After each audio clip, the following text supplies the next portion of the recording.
గారు. అవునమ్మా. అయ్యగారు, ఏమిటి రంగయ్య? మీకోసం రైతులు వచ్చారయ్యా. పదమ్మా వెళదాం. ఏం వీరయ్యా? అయ్యా, ఎలా ఉన్నారు అందరూ? మీ దయబాబు. నాదే ఉందయ్యా, అంతా పరమేశ్వరుడిదయ్యా. విషయం ఏమిటో చెప్పండి.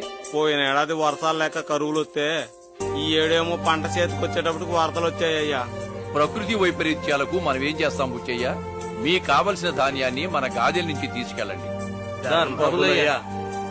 ధర్మం అందరికీ ఒక్కటే. నేనేం మీకు ఊరకనే ఇవ్వటం లేదు.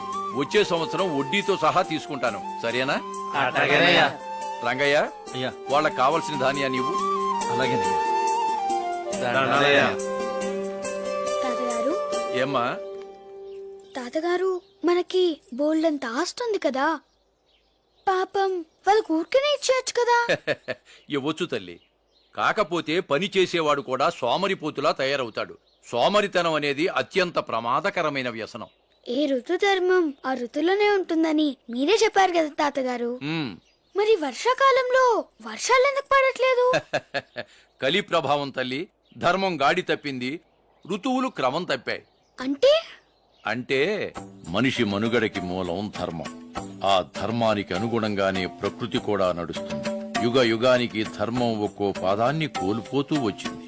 బ్రహ్మకి ఒక కల్పకాలం పగలుగాను, మరో కల్పకాలం రాత్రిగాను లెక్క. కల్పం అంటే 432 కోట్ల మానవ సంవత్సరాలు.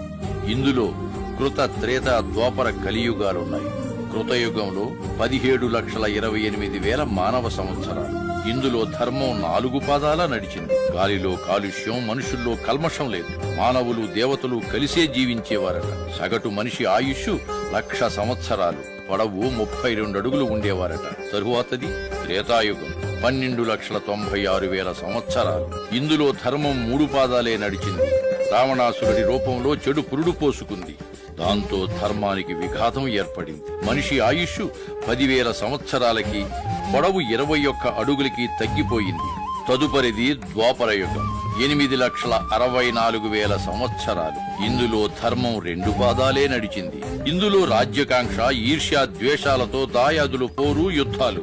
ఈ యుగంలో మనిషి ఆయుష్ 1000 సంవత్సరాలకి, పొడవు 11 అడుగులకి పడిపోయింది. ఇక కలియుగం 4,32,000 సంవత్సరాలు. ఇందులో ధర్మానికి మిగిలింది 1 పాదమే. మనిషి అత్యంత నీచ స్థితికి దిగజారి తృప్తి అనేది లేకుండా బ్రతుకుతున్నాడు. తన స్వయం కృతాపరాధంతో 100 సంవత్సరాలు ఆయుష్ను 60 సంవత్సరాలకు దిగజార్చుకున్నాడు. పొడవు 6 అడుగుల కంటే కిందికి పడిపోయింది.